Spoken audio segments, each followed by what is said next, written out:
Hello, everyone, and a very good morning to all of you. Distinguished delegates, speakers, and participants from SAARC member states and other regions around the globe. Ladies and gentlemen, I'm very thankful to all of you for joining us in this webinar. My name is Ehsan Javed, and I am working as a research fellow renewable energy at SAARC Energy Center, Islamabad, Pakistan.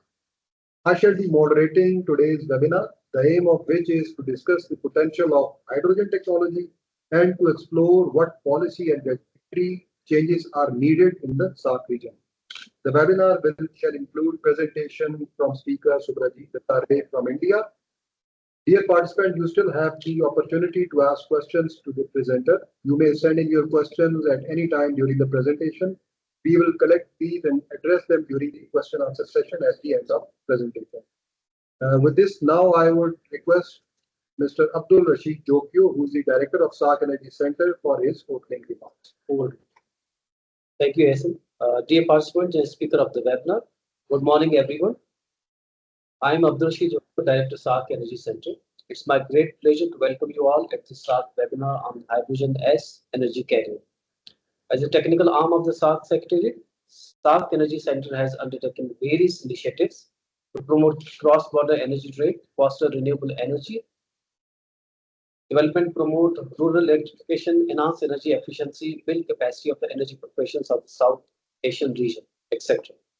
SAARC region represents nearly 25% of world's population, and energy security is an important agenda for prosperity of the South Asian region. Among many of the solutions for the cleaner, greener energy, development of green hydrogen is a vital component of this transformation. Hydrogen has been traditionally used as a feedstock and reducing agent in a variety of industrial applications.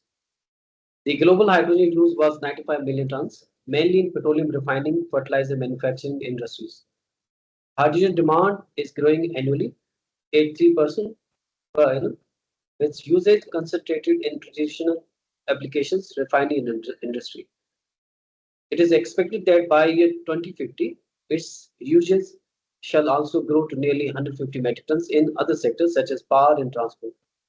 This technology has the potential to decarbonize hard-to-abate sectors, reduce greenhouse emissions, support grid stability through providing storage, and foster regional cooperation. Dear participants, we are privileged to have very prominent regional expert of hydrogen, Mr. Subrajit Datta Roy, who has joined us today in this webinar from India. We hope we hope that insights and expertise of the speaker will enrich our understanding of hydrogen and its potential in South Asia. In the end, I thank you for joining this webinar. I expect this event to be interactive session, so please feel free to join into discussions and express your valuable opinions. With these words, I declare the session open. Wish you all the comfortable learning and knowledge sharing. I request Mr. Ehsan Javed to take us through the agenda. Over to Mr. Ehsan. Thank you very much, sir. So, ladies and gentlemen, now I would like to give a very short brief of our expert. Mr. Subrajit Datta Rai is the Managing Director, India and Regional Lead Energy for South and Southeast Asia for Tetra Tech. Subrajit has more than 19 years of experience with government institutions, public sector entities, and international development/financing agencies in policy advisory, sustainable financing of clean energy projects, facilitating development, finance, and infrastructure projects, public-private partnerships, and transaction advisory. Throughout his career, he has worked on projects that have helped structure energy strategy, policy discussions, mobilize investment, facilitate private sector participation, and boost socio-economic development. He is also part of Tetra Tech's Global Energy Leadership Team. Subrajit has authored several thought leadership publications and is a frequent speaker at conferences and seminars. Thank you very much, sir, for joining us. So over to you, Subrajit sir, for your presentation. Thank you, colleagues. So I hope the screen is visible. Yes, it's visible. You are audible. Your screen is visible. Okay, great. Thank you, everybody. So yeah, a very good morning to everyone, and thanks Asan for the introduction. So as he mentioned, I am Subhrajit Dattare. I manage Tetra Tech's India office, and I'm also the regional lead focused on energy sector for Tetra Tech's South and Southeast Asia operation. Now, just a very brief introduction. Tetra Tech, for those of you who are not aware, is a US-based consulting organization focusing on energy, environment, water, and several other sectors. And we have offices all around the world. Specific to energy, we are headquartered in Washington, D.C., but we have offices in South Africa, Germany, and India, and project offices all around the world. As Asan mentioned, I have around 20 years of experience in energy sector consulting. Today, I am also being joined by my colleague Nilesh Chandra, who is actually the green hydrogen specialist from Tetra Tech's India team. Tetra Tech operate in a hub and spoke model, so we derive our global expertise for all our regional projects, wherever it is there in the world, and the regional teams play an integral role in delivering those projects. So it is my distinct pleasure to welcome you to this webinar today, Hydrogen as an Energy Carrier, Key Issues and Learning from Pilot Projects in the SAARC region, hosted by the SAARC Energy Center. We are here to explore how green hydrogen can be a catalyst for both regional collaboration as well as economic growth, both of which are high on the agenda of SAARC and SAARC Energy Center. For the next hour, we will move from high-level strategic vision down to details of live pilot projects and try to equip ourselves with a full spectrum understanding of the hydrogen ecosystem in this region. In my opinion, the decisions that are being made today on clean hydrogen, not only in the South Asian region, but all over the world, and what the decisions that will happen in the next 2-3 years will define the energy and economic landscape of the world as well as South Asia for decades to come. So before diving in, I want to briefly again mention about Tetra Tech's credentials in this space. As you can see, our experience is truly global, spanning from Canada and Sweden to Ukraine and Uzbekistan. We have worked on everything from technical due diligence for green steel projects in Scandinavian countries to helping design national hydrogen strategies for countries like Bhutan, South Africa, Ukraine. We are currently working in India with the state of Maharashtra on developing hydrogen hubs. We have seen what works and what doesn't in different regulatory, economic, and geographical context. The lessons learned in Mauritania's auctions or Colombia's capacity building are directly applicable to opportunities and challenges we see here in South Asia. So moving on to the agenda. So what is our roadmap for the next 1 hour? We will start by understanding the hydrogen ecosystem across SAARC nations. We will then distill the key drivers for making this complex project successful, drawing on global best practices.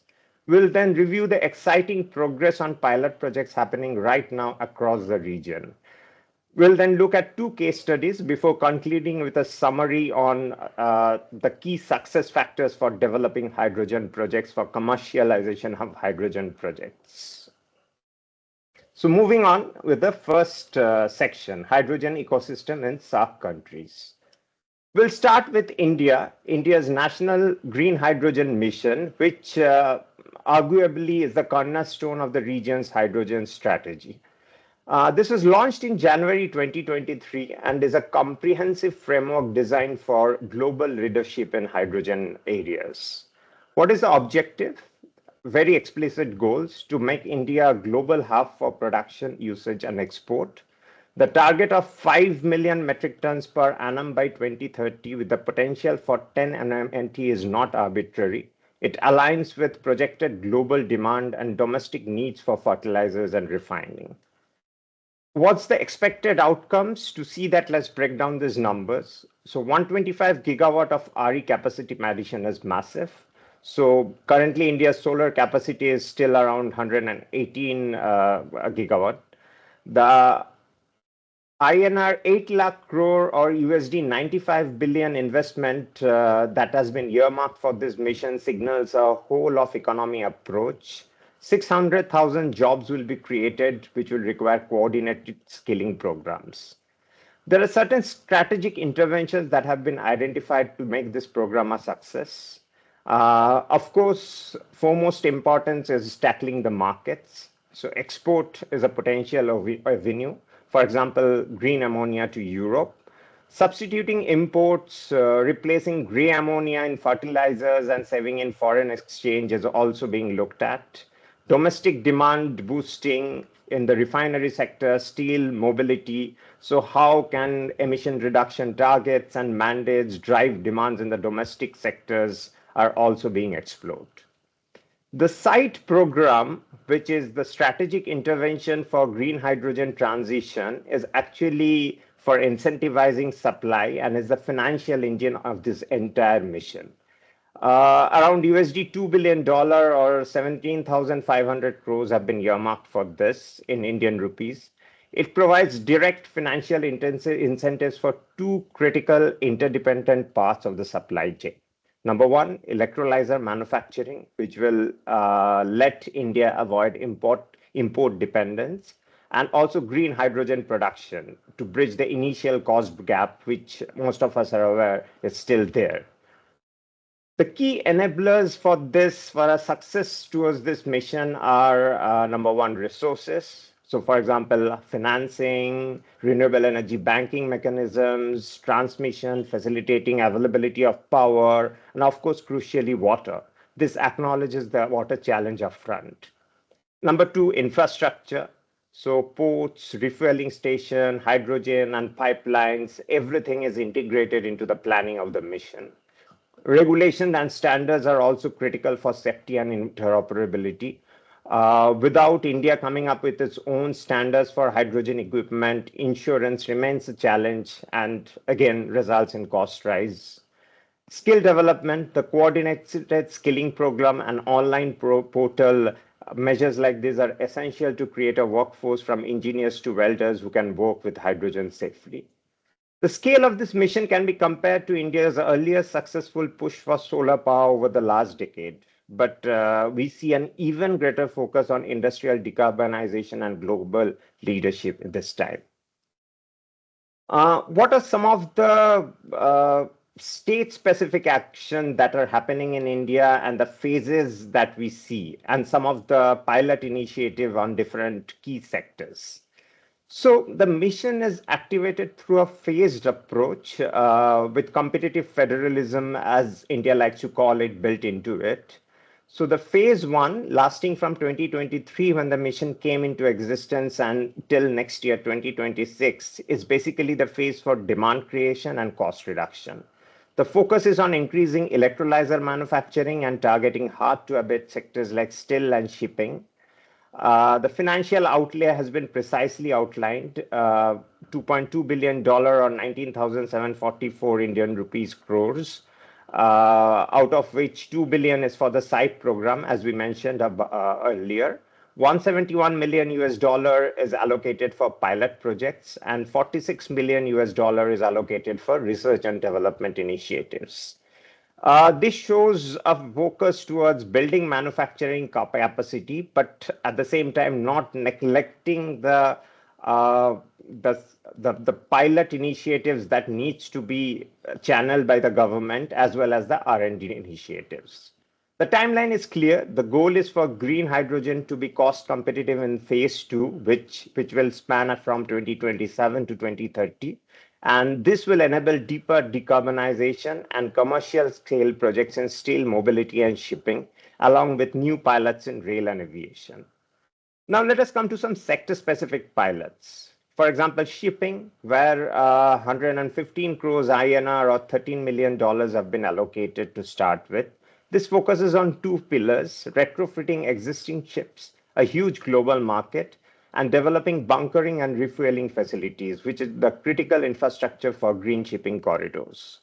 Transport, around $59 million US dollars and or 496 crore Indian rupees have been allocated.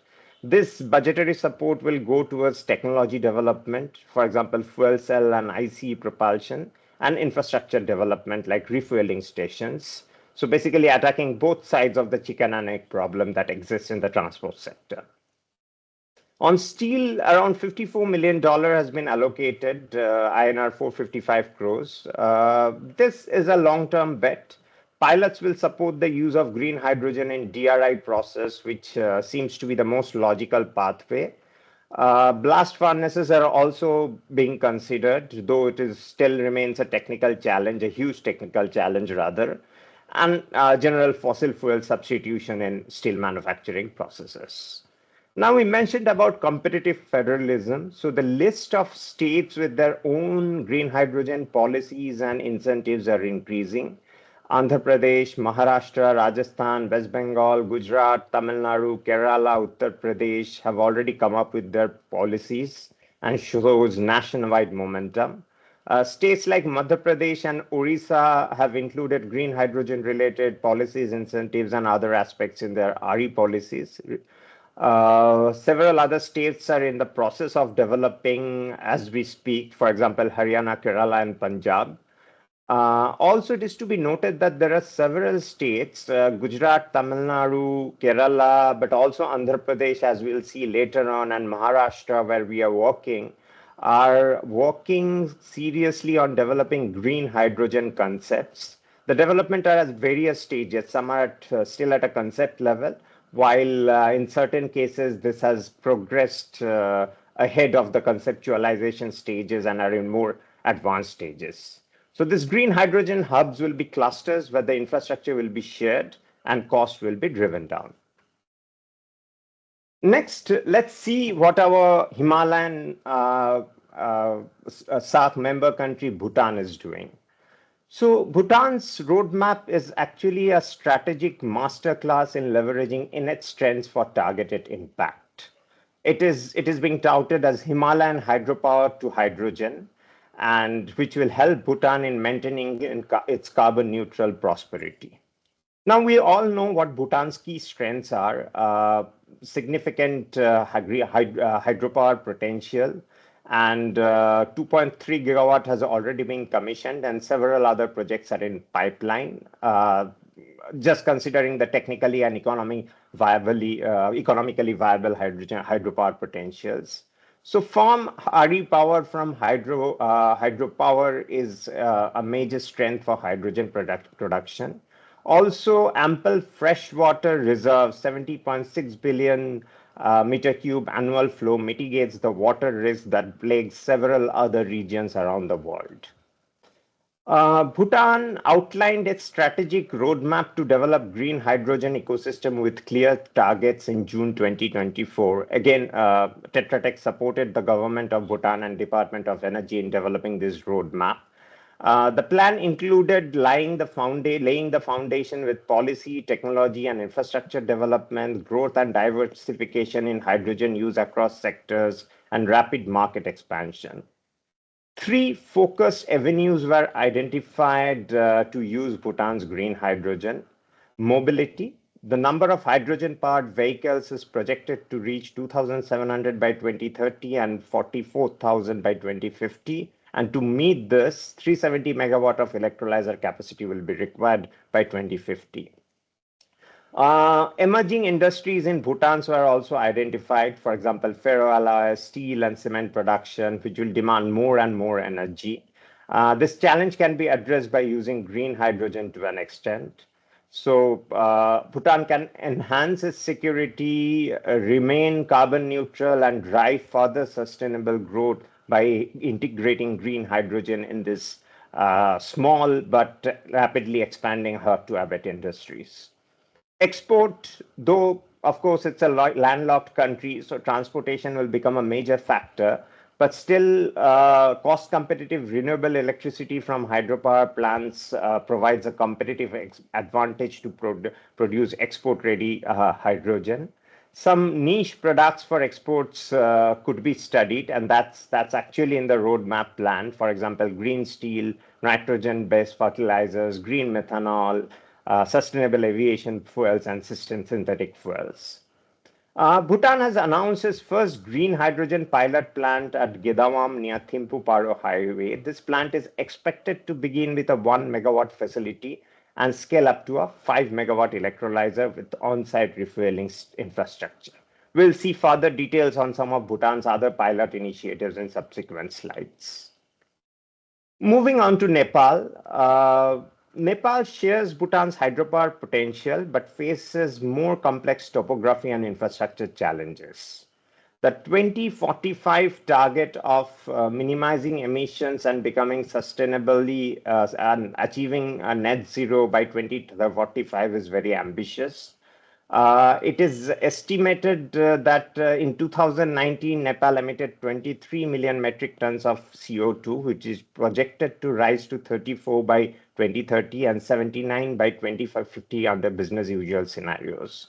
So with existing measures, emissions could be reduced by 30 mmTCO2 in 2030 and 50 in 2050. However, post-2030 emissions would still grow at 11% annually, making the net zero targets of 2045 unattainable. So what could be the additional measures which can help in meeting those targets? So fuel cells, biofuels, CCUS, and green hydrogen have been identified as some of these measures which can be used to achieve those targets. So the strategic roadmap that was developed by Nepal in January 2024 is actually divided into three phases. Phase 1 from 2024 to 2027 is the feasibility and demonstration phase, which focuses on the governance structure, conducting feasibility studies, developing regulatory frameworks, and establishing a few pilot projects. The next phase between 2028 to 2035 will target commercial scale production in key sectors and focusing on R&D activities to reduce costs simultaneously. The third stage, which is 2036 onwards until 2050, is the phase of expansion and integration, which will focus on scaling of hydrogen production, achieving fuel cell vehicle targets, and integrating hydrogen into specific industrial processes.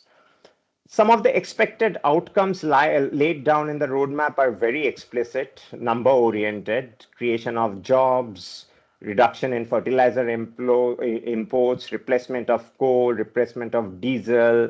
So very objective targets have been set in the roadmap to be achieved by 2050. Sri Lanka's roadmap was launched in May 2024 and was rather a direct response to the energy security crisis which happened in 2022. The roadmap is a plan for resilience. For Sri Lanka, the reliance on imported hydrocarbon fuels is a strategic vulnerability. The national strategy focuses on clean cooking and domestic technology adoption and creates inherent future demand for clean fuels like hydrogen. Of course, as we all are aware, Sri Lanka has substantial renewable energy reserves. As a tropical island, it is blessed with several renewable energy resources, which are prime mover of the green hydrogen economy. Having only two seasons of monsoon rain, Sri Lanka is mostly having a dry climate for the rest of the year, which maximizes its windows to grab full potentials of solar power. Further, as an island nation, 40 gigawatt of onshore and offshore wind potential is there, which is quite substantial. So the roadmap has targets of 4,000 job creation, $1 billion of investment is domestic production and utilization, utilizing 4 gigawatt of offshore wind for associated hydrogen production infrastructure. $500 million of export revenue is being targeted from green energy value chain components, and $10 billion of massive final investment decision for offshore energy production and export. The roadmap again is divided into several phases, 4 phases to be precise. The first phase, which is ongoing and coming to an end, is development of the policy, regulation, demonstration, pilots, etc. The second phase, starting next year, will see domestic ramp up, supply chain augmentations, offshore blocks. The third phase will leverage scale for expansion in domestic consumption and production, scaling up green ammonia manufacturing and export of green hydrogen and derivatives. The fourth phase, 2035 to 2048, mirroring Nepal's timeline, will see a market stabilization and capitalization of export markets. Actually, going ahead, we need to think of Sri Lanka not just as an island country, but as a future green fuel station, which can be as a future green fuel station on the major shipping routes of the Indian Ocean. We will also quickly touch upon the developments that are happening in Pakistan, Bangladesh, and Maldives. Afghanistan, unfortunately, not much development has happened. So all the three countries are in their formative strategic phase, integrating hydrogen into broader policies. Pakistan, the alternative and renewable energy policy of 2019 was very forward thinking to include power to X. We are seeing solar to hydrogen pilots in Sindh, and the draft green hydrogen policy, as we understand, is under interministerial review with concrete steps being taken towards a formal strategy formulation. Bangladesh, the power system master plan, which was last updated in 2023, has been a critical document. It's the first official recognition of green hydrogen as large-scale energy storage and is a vital endorsement of the country's willingness to go ahead with the green hydrogen development. STREDA, the Renewable Energy Development Authority, has been assigned to prepare a national hydrogen strategy and is a crucial next step towards further development of the ecosystem and bringing in investments. Maldives, the National Energy Policy and Strategy of 2021, reference to emerging clean fuels is a start. The ongoing World Bank and UNDP technical assistance, which is evaluating hydrogen for island grid stabilization and desalination, is exactly the right focus. The intention to release a hydrogen action plan in 2026 will provide much needed direction to overall development of the ecosystem. Let's now quickly have a look at the global policy landscape. The global policy landscape is diverse, and understanding it is key to positioning SAARC projects for success.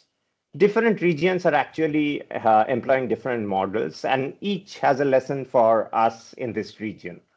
So let's take the example of North America. Very surprisingly, there is a shift from a liberal approach to substantial regulatory intervention and a focus on technology development and deployment. The US Inflation Reduction Act, the IRA, which is the most significant supply push policy globally, offers production tax credits.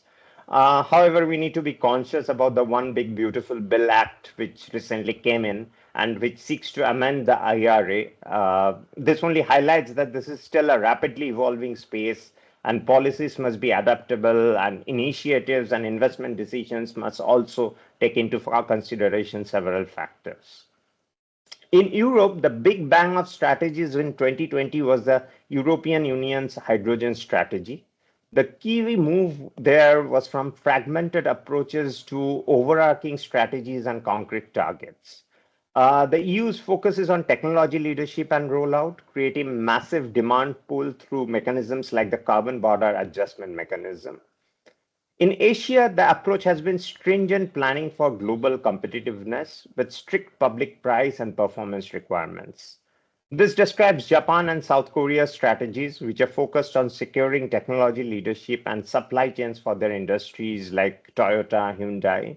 Their policies support a competitive FCH industry and domestic rollout. Some specific country models are also worth highlighting. For example, California zero emission regulations on the supply side combined with infrastructure support, which forces automakers to produce FCEVs while the state builds the refueling network. In EU member states, we see setting regulatory frameworks like, for example, the renewable fuels of non-biological origin, RFNBO definitions, and support towards technology demonstration. They support infrastructure and transport with incentives and selected regulatory measures using a clear deployment strategy and incentivizing end customers with tax breaks. China has been focusing on stringent development of technology combining with cell site regulations like NEV mandates and locally driven deployment plans. Japan is supporting its national industry with incentives and a few mandatory quotas. SAARC nations must craft policies that learn from these models but are tailored to their own strengths, which are low cost RE potential and growing domestic demand. Now let's break down the anatomy of a bankable green hydrogen project. This matrix that we see in the screen is arguably the most important slide for any project developer or policymaker. It is a comprehensive checklist of bankability drivers. Successful projects score highly across most of this category. So when we do a feasibility study or when we help the policymakers in understanding feasibility of their hydrogen initiatives, we generally map the project or the project concept across all these factors and then come up with a conclusion of what needs to be improved or what needs to be done in a better way. What are the different pillars? Policy strategy. So this is the foundation. It's not just about having a strategy, but about specific tools like subsidies, land concessions, mandates, reducing fossil fuel subsidies, valuing externalities like carbon pricing, permitting support, and also matchmaking and auction programs. Political risk and governance stability underpin it all. Next is regulations, which is about the rules of the game. Certification through international or domestic schemes is needed to claim the green premium. Standards ensure safety and interoperability. A clear regulatory framework is non-negotiable for a success of a hydrogen project. Production is the project core. It requires excellent renewable resources, the right electrolyzer technology, which will all lead to low LCOH, and of course, land allocation. Infrastructure is often the bottleneck. Projects need access to electricity network with adequate capacity, proximity, and manageable competition. The gas network for blending and ports for export.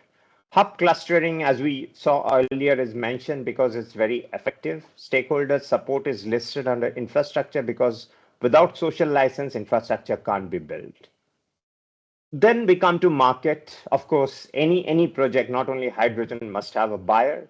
This could be a domestic off-taker, industrial for heat, power, or transport, an international exporter, or a favorable market pricing mechanisms that open up different market channels. Financing is what ties it all together. Projects still need access to concessional finance, export credit, tax breaks, state guarantees, and also must manage inflation and currency risk.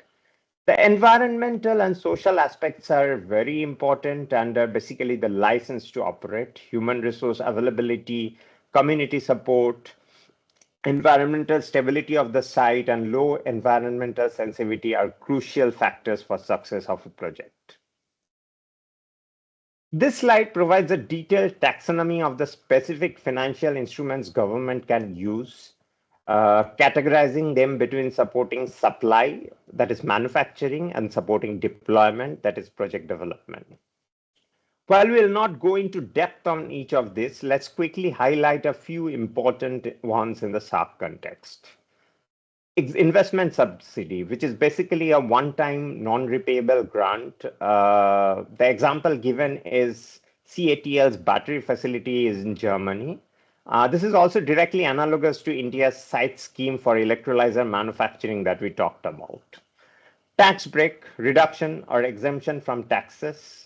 Electricity tax exemptions reduce OPEX for manufacturing. Again, this is a big part of India's policy to boost up, to reduce electricity costs and development of green hydrogen. Special economic zones, I think most of the countries in this region have dealt with special economic zones earlier for boosting up manufacturing and industrial development. So these are areas with different business laws. Of course, China has come up with the Wuhan zone, which is a classic example, creating a cluster for hydrogen production, generators, and bus FCs. Customs tariff break, which is deferral or refund on duties for imported manufactured goods. The US duty drawback example shows how this can work for exporters. Guarantees, public institution-backed bonds to ensure loan repayments. The European Investment Bank is a prime example which has used this mechanism to de-risk large-scale investments, including in the hydrogen sectors. CapEx, OpEx subsidies are fixed-time subsidies to reduce cost. The example that can be quoted here is Germany's National Innovation Program, which funds hydrogen refueling station. This results in OpEx relief due to low initial usage and is a perfect example of tailored responsive policy. Tax breaks stimulate purchase, either tax breaks or tax credits. The biodiesel tax break in Germany is a historical precedent for a fuel tax incentive. Repayable grants loans, funding with expected payback. There are French models which have been deployed on this factor. Match funding, the FCA-JU model, where the European Union matches funding from industry as a powerful way. It's basically a PPP model where the investors, the private developers brings in some funding and the EU, which has already put up a kitty, brings in a matching funding to leverage private sector investment and ensure market relevance. Contracts for difference is again a market instrument. It's being widely used across Europe in several areas. But to promote a new technology, the example of biomethane feed-in tariff in France is can be compared to hydrogen CFD, which provides a guaranteed price to simulate investments. There are several other examples. One worth mentioning is Germany's H2 Global scheme, which is a sophisticated double auction model that uses hydrogen intermediary to buy green hydrogen from global producers and sell it to European off-takers, managing the price risk and securing supply. It's a model worth studying. One more important point we wanted to highlight before moving on to the next section on pilots is the importance of cheap renewable energy in unlocking affordable green hydrogen. So the point that is worth highlighting is that electricity cost is 60 to 70% of the levelized cost of hydrogen. Not only that, it also highlights the indirect benefits and challenges we must overcome. So what are the indirect effects? Higher capacity factors and better asset utilization are achieved by coupling electrolyzers with round-the-clock or firm dispatchable renewable energy power, not just intermittent solar. So in India, we are seeing a lot of this, the round-the-clock auctions, the FDRE auctions, and these are often being touted as the best solution, not only for CNI consumers, but even for hydrogen producers at a cheaper cost without the investment required for developing a captive power plant and resulting in lower LCOH. However, it must be noted that co-location is critical to avoid transmission fees and losses. Zero carbon RE is essential to access premium offtake markets in Europe and elsewhere that have strict additionality criteria. We must also note the regional advantages that we have. For example, we talked about the robust hydropower base in the Himalayas, which provides firm dispatchable power. The high solar potential around the region and most of the areas in the region is world class. There are strong wind corridors in several areas in Punjab, coastal India, and Sri Lanka's hills. These are vast resources. Extensive low value land is available for large projects in several areas. Proximity to supply chains in China and India can keep the capex down. All the governments have aggressive renewable energy addition targets varying between 40 to 70%, and this can drive the market. However, there are regional challenges too. Grid instability rather, is a major issue. Solutions include behind-the-meter projects or dedicated transmission.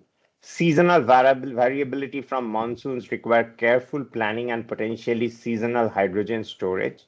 Dense populations can lead to land use conflicts, pushing projects to more remote areas. Water scarcity in certain areas necessitates the use of treated wastewater or seawater desalination. Limited domestic capacity often means reliance on imports, but policies like site aim to change this. Let's now turn to the most exciting part, what is actually happening on the ground today. So while this is not an exhaustive list, we have tried to highlight a few pilot initiatives across all the countries, all of which are looking towards overcoming unique challenges and generating invaluable data for future commercial scale success. Let's start with Nepal. So the Kathmandu University very recently completed a feasibility study on using small-scale PEM electrolyzers for hydrogen refueling in high-altitude trekking areas, which focuses on technical and logistic needs. Just a couple of days back, Nepal's investment bank board signed a memorandum of understanding with a South Korean company to study and develop a 20-megawatt green hydrogen and fuel cell plant. These are all very exciting developments. In Bhutan, a resource mapping study was performed on 4 sites identified by DHI. Tetra Tech this study. And Bhutan is still keen on attracting investments to take some of these sites to a logical inclusion in terms of pilot project development. We talked about the mobility focused project, 1 megawatt electrolyzer capacity that is already in advanced planning stage. But a preliminary feasibility study has also been done for a 20 megawatt green hydrogen plant in the Thimphu area. And a scoping study has been commissioned for green hydrogen export via ammonia. In Pakistan, again, we mentioned about Sindh University, the developments that are happening in that region, solar-powered alkaline electrolyzers, the civil work is ongoing, commissioning is expected by the end of 2025. The PPL Sui-Field study of 1 megawatt, which is a trial to utilize curtailed gas turbine power. The feasibility has been done and FEED is undergoing. The National Hydrogen Roadmap, again, under development, identified pilot zones in Sindh, Balochistan, and Punjab, though no active projects have been announced yet. Bangladesh has been taking a lot of initiatives, small scale though, but the diversity is impressive. So the Buet University, it came up with a solar hydrogen demo, installed a solar power hydrogen system for campus backup, which is now under performance review. Petrobangla, along with DU and NREL, did a study where the partners assessed 5% hydrogen blending in city gas. A 100 kilowatt trial project is planned for Q1 2026. BRTC did a fuel cell bus feasibility study for a 10 bus green hydrogen fleet. The RFP is expected in Q4 of 2025, while the first bus should be on road by the second quarter of 2026. BPC did a green ammonia study. They completed a concept for 100 megawatt green ammonia plant. The FEED is again undergoing. In Chittagong, a port fuel cell pilot has been undertaken. The pilot retrofit of Harbour launch with 50 kilowatt fuel cell to test emission and noise cuts under design stage. In Maldives, small-scale initiatives are underway mostly under the World Bank UNIDO effort. So a 200 kW PEM electrolyzer is being assessed to co-fire diesel gensets with 9% hydrogen. The final report is due in September 2025, and the pilot launch is expected in 2026. There's a hydrogen power Harbour launch, a concept stage project to replace a 50 kilowatt diesel boat in Malé Harbour with a PM fuel cell, currently in design with timeline yet to be decided. Sri Lanka, the Hambantota Port Green Ammonia demo has been undergoing. It's a solar-powered PEM electrolyzer producing green ammonia for coastal vessel bunkering, installed in May 2025 with trials undergoing, and is expected to be completed by the mid of 2026. A Colombo hydrogen bus pilot has been proposed, 2 fuel cell buses under negotiation. Tenders are expected very soon, with operations targeted by the mid of next year. So yeah, a lot of exciting developments is happening all in the region. And of course, in India also, we see several pilots as well as commercial projects, some of which we have highlighted here. Of course not, there are developments happening every day. Just to highlight a few, NTPC Limited launched. So let's start from the north, from Leh region.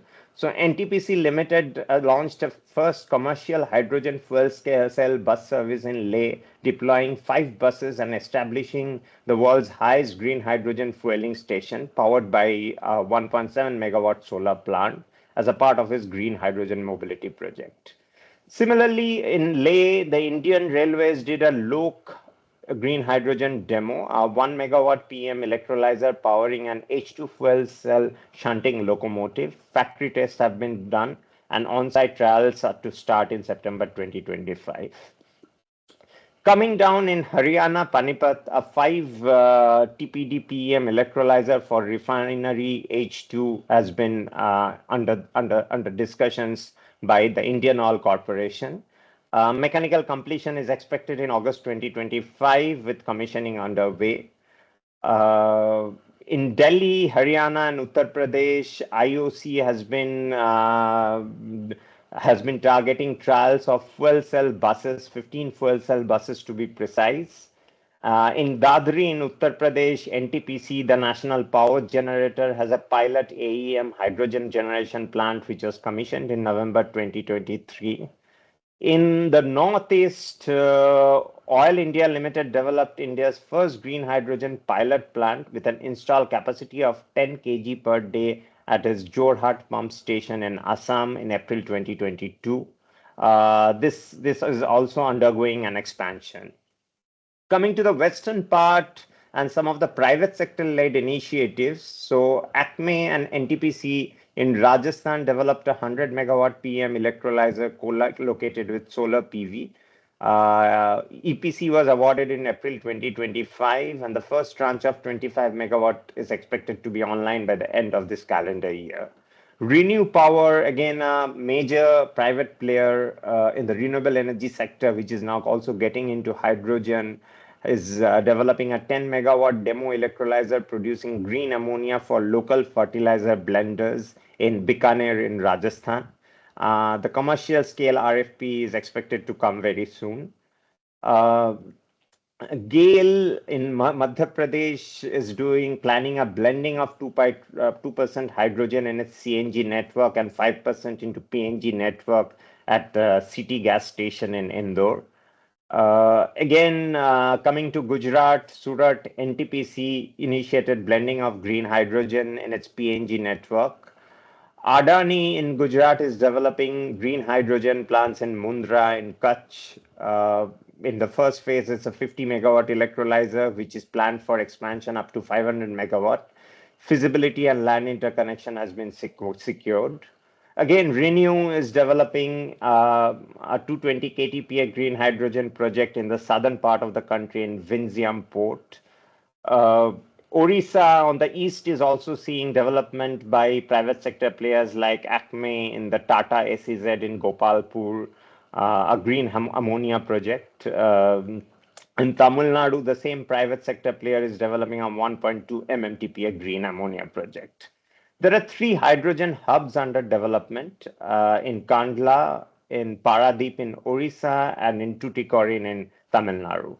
Of course, these are more being driven by the government. We will also see the case of a private sector and a government PPP-driven hydrogen port development effort in Andhra Pradesh.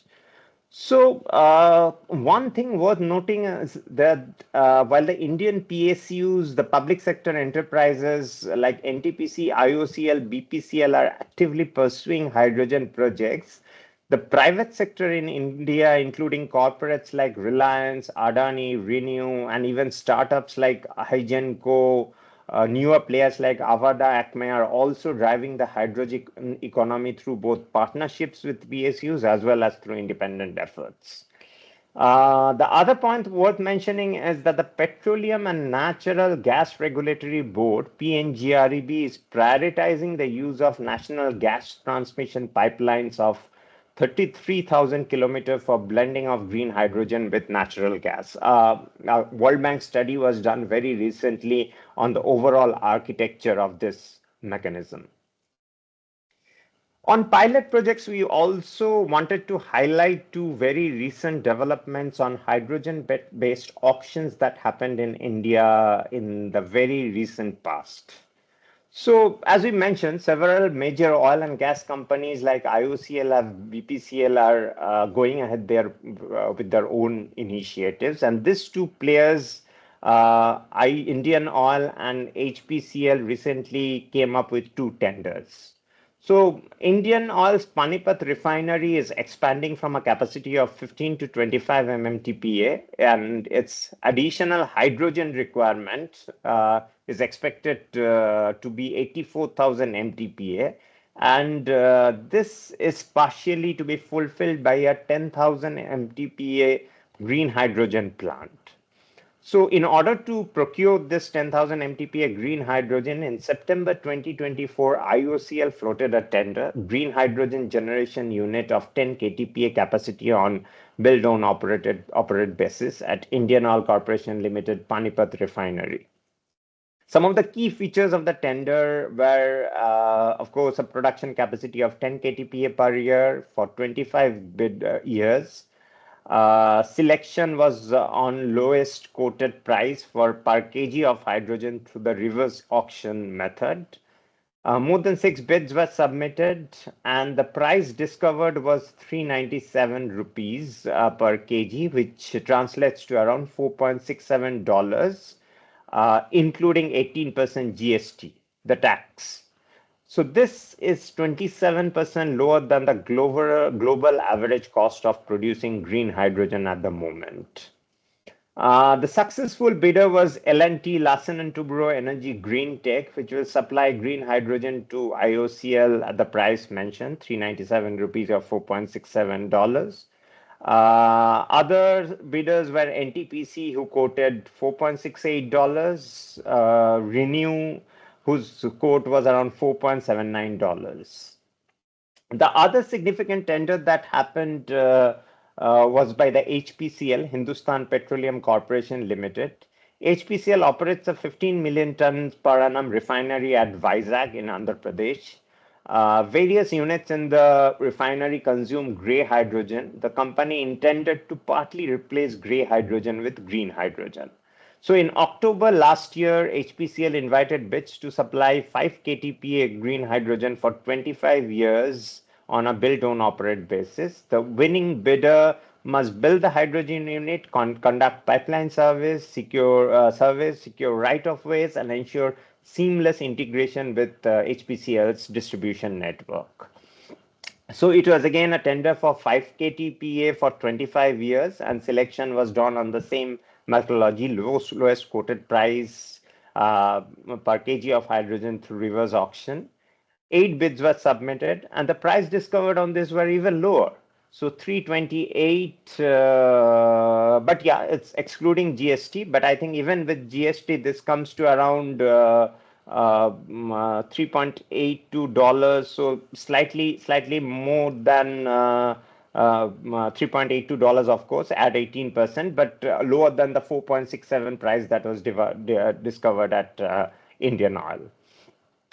So the bidders' details and the quoted price are as follows. So Osior Energy won the bid, which will produce hydrogen at 328 per kg, excluding GST. Jackson Green, another player, quoted a price of 345 per kg, and L&T quoted 393 per kg for this case. Renew and NTPC quoted prices of 469 a kg and 505 a kg respectively. So moving on to the case studies, so we have two case studies. One is on Andhra Pradesh, India, which discusses the concept of a hydrogen hub, a strategically centralized integrated industrial complex for production, storage, transportation, and consumption. And the second is from a non-South Asian country, Uzbekistan, which is a perfect example for a landlocked region. We have a few landlocked countries in this region, so that's why we thought we'll discuss on this. So I'll request my colleague Nilesh to come and take you through this slides on the case studies. Thank you, Subrajit. I believe I'm audible and visible both. Yes, you are. Yeah. Can you move on to the second? It's the next slide. Yeah, so I'm Nilesh Chandra. So I'm an energy sector advisor in Tetra Tech, and I have been involved in a couple of projects related to green hydrogen, which was done by Tetra Tech. And right now I'm also involved in a couple of different projects, which is related to green hydrogen. So let me just start with the rephrasing of Subrajit's statement about the hydrogen hub. So it's strategically centralized integrated industrial complex design for the production, storage, transportation, and consumption of hydrogen. So broadly, if you can say that it's hydrogen hub concept is something which is in which there is a geographical area, and you have producers and midstream infrastructure and off takers. And broadly, it's covering the entire hydrogen value chain. So it need not be geographically means confined. It could be a region, it could be a place, it could be a sort of a entire island for that matter. So it's a concept basically where you have a producer, you have transport storage facilities, as well as you have tied up with different off takers who are the one who are taking the hydrogen from the generation of it. So below is a figure in which we have shown that these are the three elements which are key to the hydrogen hub concept. So going to our case study, so this Pudi Madhika in Andhra Pradesh is a very interesting case study because it is not amongst the three initial hydrogen hub which was planned by India. But there's a learning from this, and that will go later on, that why this became the first hydrogen hub in India. So let me just give you a hub specification. So it's quite close to the Visakhapatnam, and it's very close to airport. The land size is 1,200 acres. And it has a sort of a seashore, 2 kilometers away from a seashore, and there are couple of seaport like Visakhapatnam and Gangavan near this hydrogen hub sites. Uh, there is a 400 kV line infrastructure which is available in hydrogen in this area, and the water source is readily available. It's well connected with the road infrastructure as well. So some of the key features and objective of this project is that this project, as I mentioned, that it became the first hydrogen hub. So this was launched by PM Modi in January 8, 2025. And the total investment which is required to build this hydrogen hub is 22 billion USD. And this will be having a 20 gigawatt renewable energy capacity. And the phase one, which is the production of hydrogen, is expected to be complete by March 2028. So the total production is expected as like 1500 TPDM, means ton per day of green hydrogen, along with so in phase four, by phase four, there would be a production of like 7,500 ton per day of derivatives like green methanol, urea, SAF for the export market. Location, as I mentioned, that it is there in Visakhapatnam, Andhra Pradesh. So it's a collaboration of NTPC, as Subhajit mentioned, that NTPC is quite active in this area. They are doing a lot of different projects in various parts of India. So this is again a joint collaboration. It's a collaboration of NTPC and Andhra Pradesh Government Corporation. Means it's a New and Renewable Energy Development Corporation. So that's they came together and started developing this thing. Otherwise, there are other developer and builders involved in it, but they are the key stakeholders. So yeah, as I mentioned, that it is part of India's green hydrogen mission, and it will again create a job of around like thousands of job creation, and it will be quite helpful in reducing the carbon emissions as well. Uh, there is this strategic importance, which is again utilizing renewable. So Andhra Pradesh is most of you must be aware that Andhra Pradesh is very rich in renewable energies. So the idea is to tap those renewable energy potentials. So this is a sort of a project description, but one of the key learning which we can draw from this is that it's a sort of you can say a proactive approach. So as I mentioned, that it was not a part of initial hydrogen hub sites which were planned by India, but it's a proactive approach of the government, means the Andhra Pradesh government, the state government.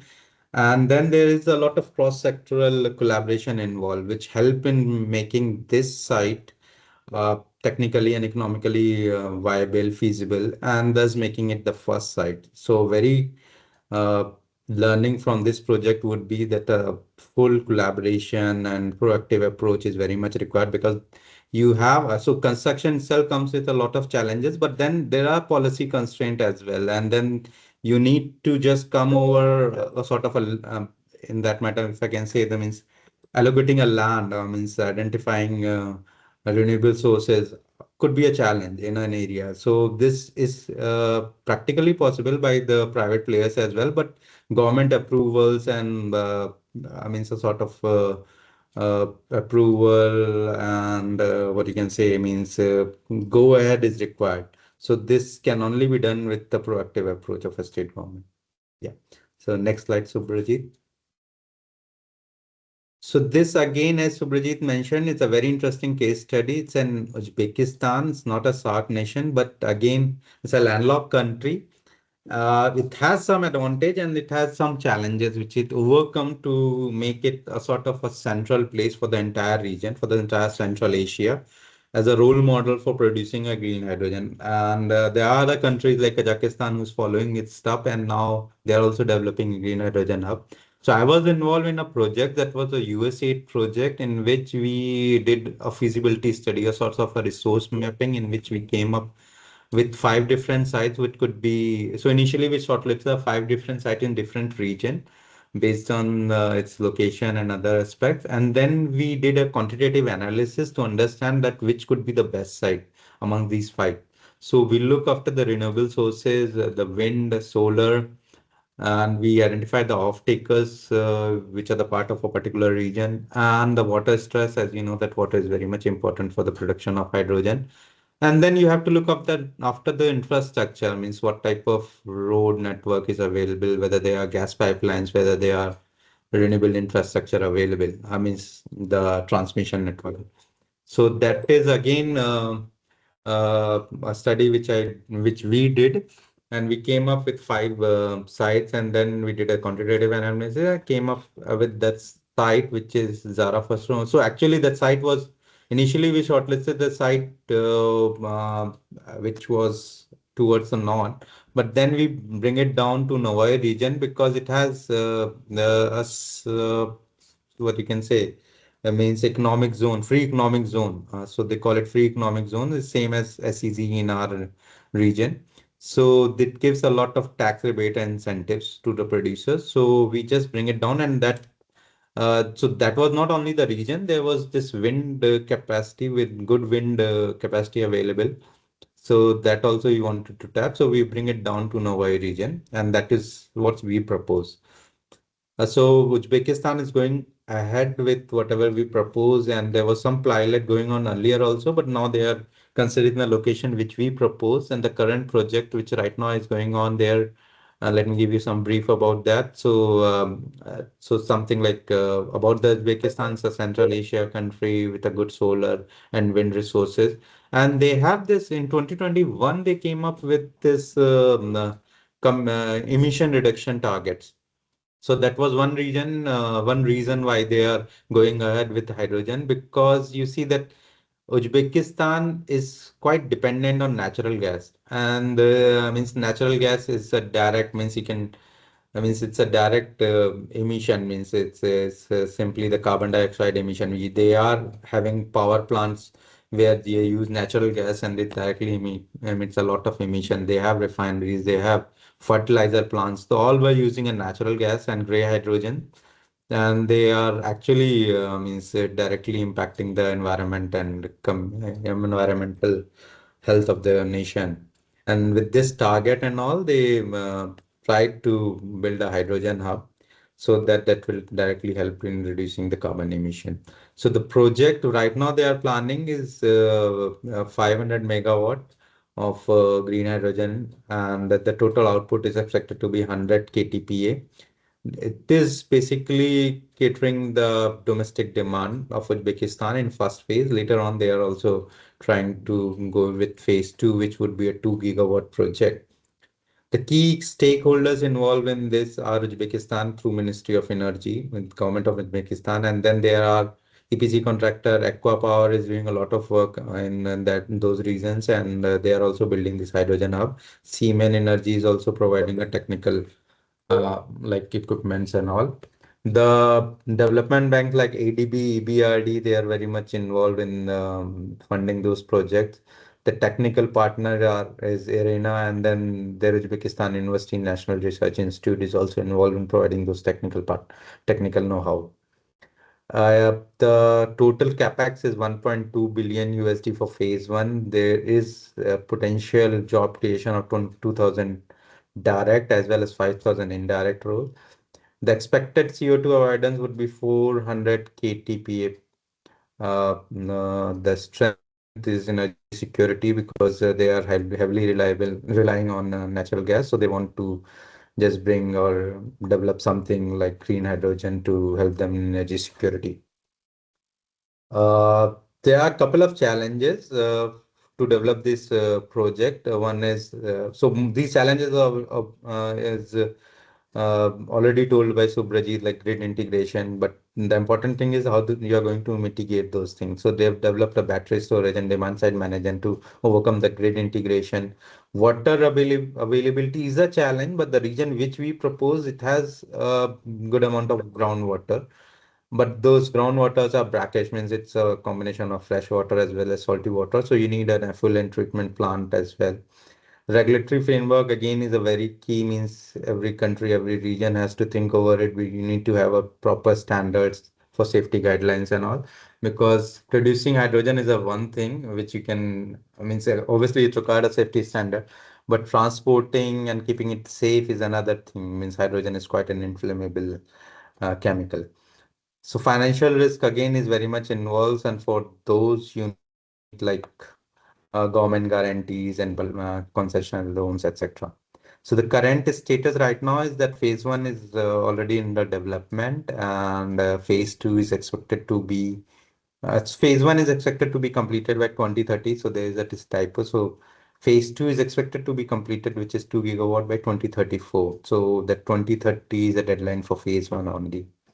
So this is something on Uzbekistan. So Uzbekistan again, the key learning from this would be like means you have everything, and hard to abate sectors are there. So Uzbekistan is means, as I mentioned, that everything is running through natural gas. They are the leading. So rather they export natural gas as well.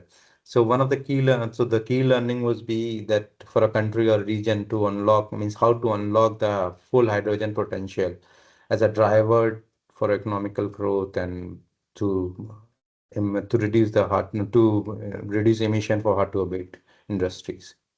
I guess that is all from my side, Subrajit. Thank you very much. Thanks a lot. Thanks, Nilesh. Thanks a lot for sharing your practical experience. So let's now bring all of this together and conclude. To summarize, we generally follow a 5-pillar framework for developing any green hydrogen project, drawn from everything we have discussed today and based on the practical experiences, a few of which we quoted during the presentation, and Nilesh, of course, elaborated on the Uzbekistan experience. So site selection, this is a very important pillar. This is a technical process where we do geospatial layering through GIS tools to map and overlay renewable energy potential, land and water availability, infrastructure and connectivity, proximity to demand centers, and of course, EHSS, environment, health, safety, and security assessment factors to find the most optimal site location. We do a detailed demand and offtake analysis. This is the commercial part of the study. You must estimate green hydrogen demand across key anchor industrial sectors using public data and benchmarks to inform planning and engage with industrial off-takers before to build the hydrogen plant. But of course, as we know from basic microeconomics, demand is a function of price.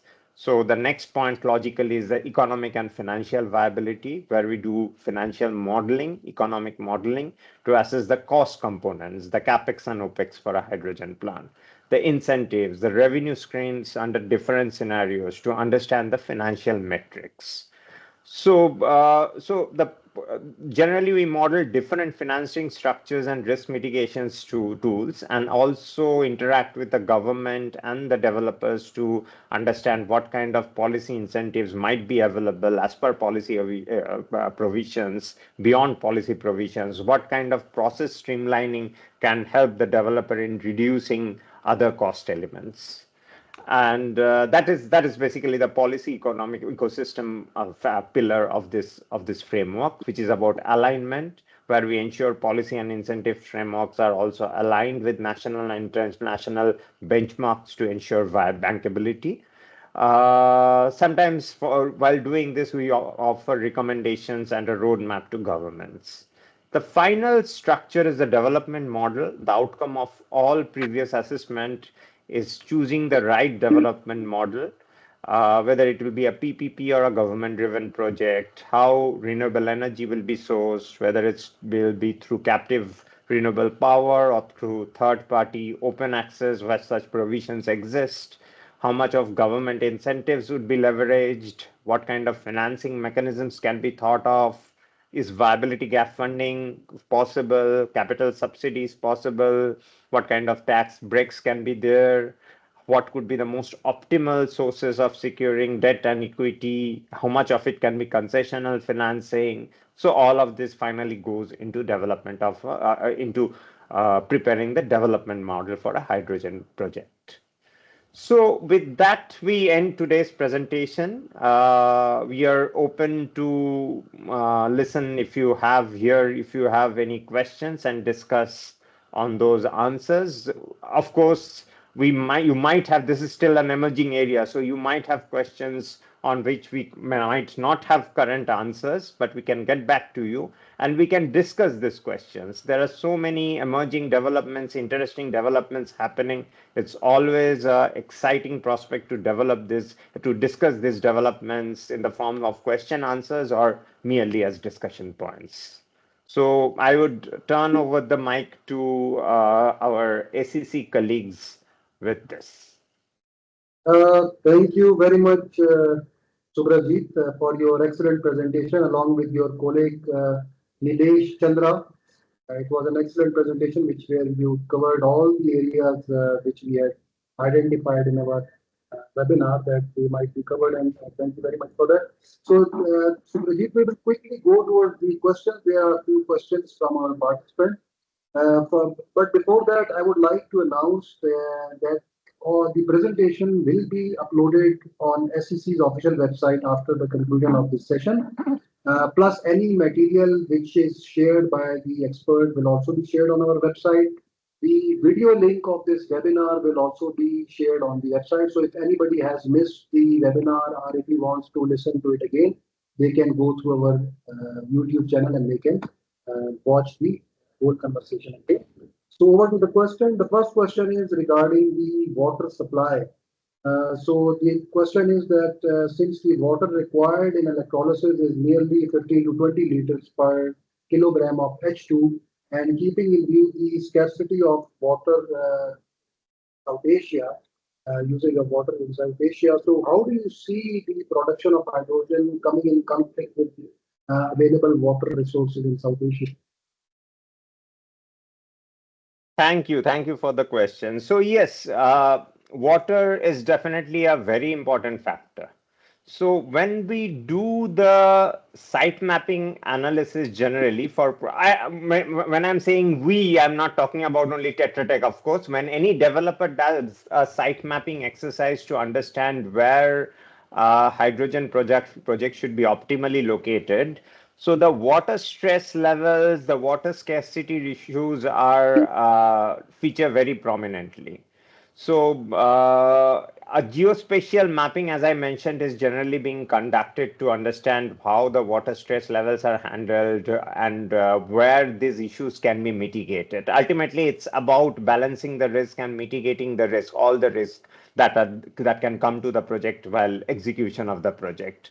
So, if you see, most of the projects that we are talking about nowadays are located in regions. So, the coastal areas of India, the riverine areas of India, where such issues are mitigated to an extent. So, even internationally, when we are looking at it, so all the major hydrogen hubs or the hydrogen valleys that are being developed are planned in a way that the water issues are mitigated. The location selection is being planned so that this issue is adequately addressed. So, Nilesh, would you like to add on anything based on some of the experience that we saw on this area? Yeah, Subrij, I have only one thing to say. Right now we are considering that 1 kg of hydrogen is would require 23 kg a liter of water. So that is actually high. But if you compare it, there are various studies available. I mean, Arena did a study, and then there are different studies available, which states that this 23 kg is not very much in comparison to what is required for gray hydrogen production. So water is an issue if the region is having a water scarcity. But then if you are already producing other modes of hydrogen, like gray hydrogen or whatever hydrogen you are planning to produce, it will be equivalent to the water requirement would be equivalent to the green hydrogen as well.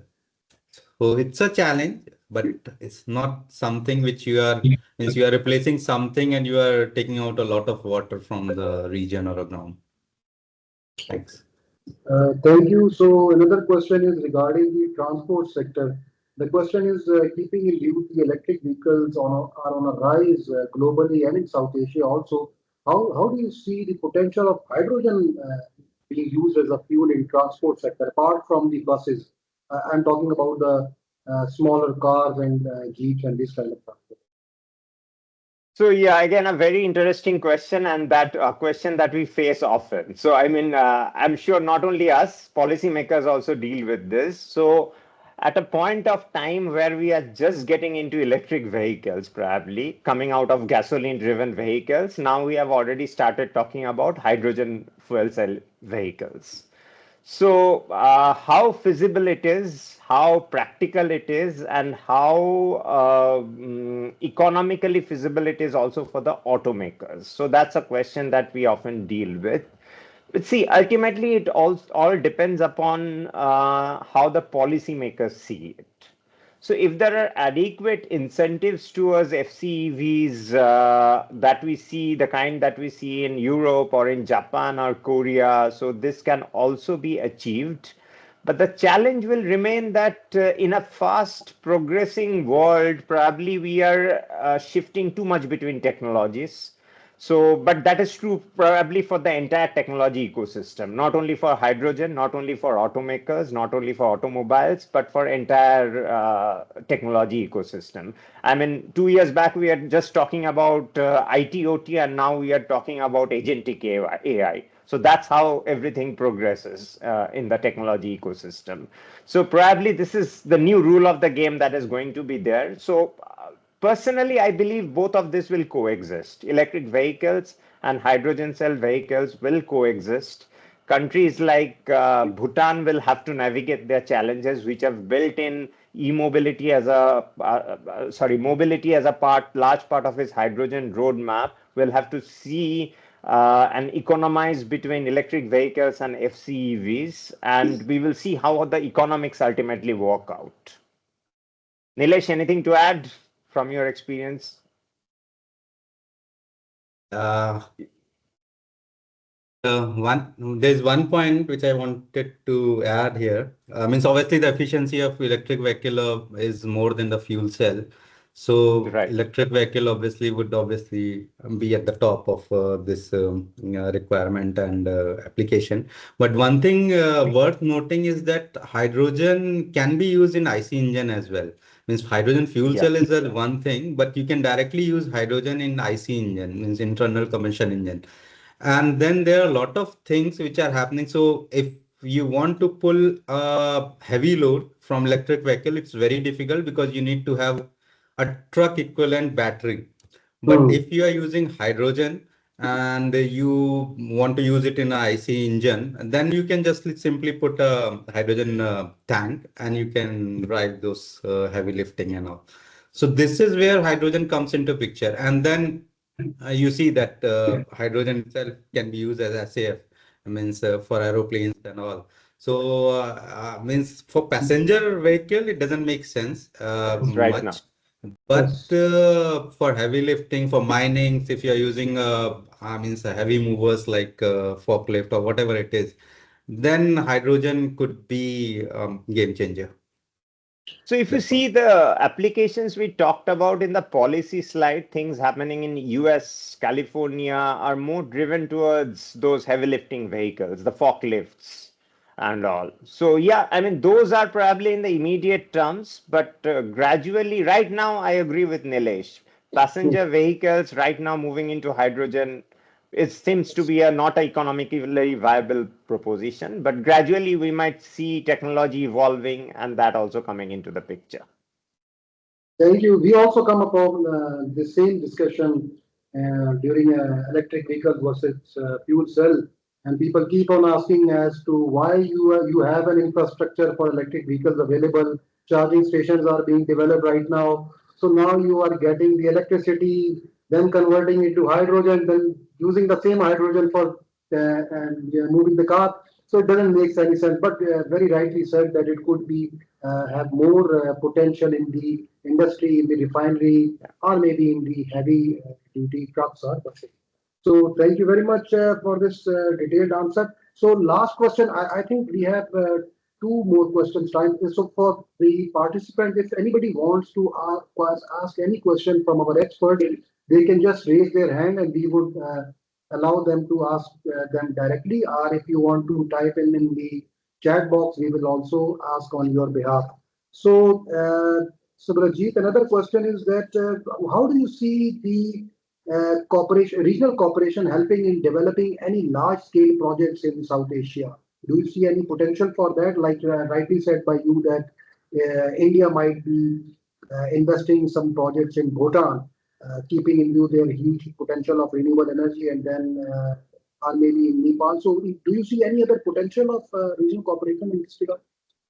Yeah, so see, the regional cooperation aspect can come here in two areas. One is investments and the other is R&D. So, of course, in investments, there is a potential. India, as we all know, is already investing in Bhutan hydropower sector. So, and that's been going on for long. Now, Indian, even private sector players are investing in Bhutan's hydropower sector. So we are aware of a lot of discussions going on in between Indian private sector as well as government sector in also exploring participation in Bhutan's few pilot hydrogen projects. And of course, see, India is also in this area just in a development trajectory. The Indian market is not yet matured as well. Several initiatives are happening. Most are pilot, some are commercial. So of course, when a private sector players looks at investing, it will look into the commercial feasibility. And for Bhutan, I think in the current scenario, the challenge remains is the market challenge. So we talked about several aspects of bankability. There is of course intent, there is of course policy and regulatory framework, but the market needs to evolve. The domestic market is still not matured, and for export, ultimately it has to be through one of the Indian hydrogen hubs or Indian hydrogen ports, unless it is to Bangladesh. That also requires a lot of land transportation. So, but yes, that kind of collaboration is going to happen. And the second point, perhaps right now, is more important, the technological evolution that is happening. So, how did the two bidders in India reach prices which are substantially lower than global prices? What kind of technological innovation or financial innovation or operational innovation they brought in? So those kind of R&Ds, I think knowledge sharing, collaboration is more important in today's context to share between the countries so that everybody comes at par at a same platform in terms of this very important new technology. Thank you. We would really appreciate, Subrajit, if you could share some documents or reports which are obviously open source available. So if you can share the link with us, so we would also post it on our website for the consumption of our audience if anybody wants to download those reports or study, Okay. which you think is more relevant in this webinar's title. So we will quickly go towards the last question before closing our webinar.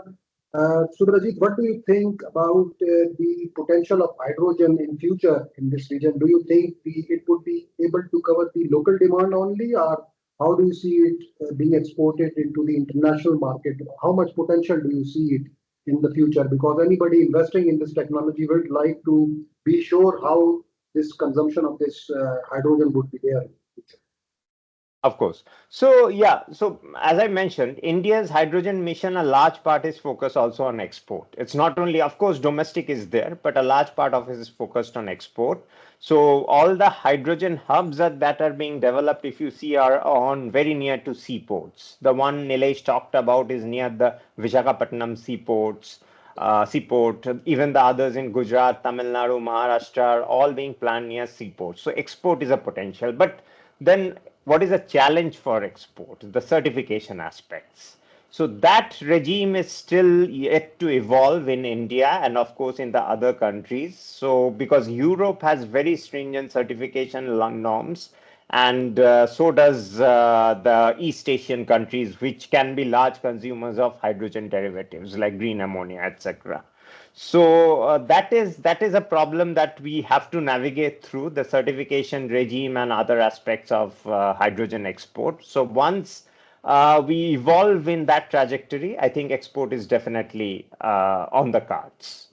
It should be there. Okay. Thank you very much. So I guess we have already covered most of the questions. So with this, I may like to conclude our webinar. Thank you everyone for attending today's session for the webinar. We had an excellent presentation delivered by our distinguished presenters from India, Subrajit Roy and Nilesh Chandra. Thank you very much, both of you, for delivering this excellent presentation. The presentation will be available on SAARC Energy Center site very shortly, and the link for the recording will also be available. We would welcome any suggestion and comments from our participants for further improvement, plus any suggested topic of your interest on which you want us to future webinars. We would like to consider that. We would gladly conduct those webinars. So with this, with me signing out, thank you again for joining us today, and looking forward to see you next time. Over to finish. Thank you very much, sir. Thank you. Thank you.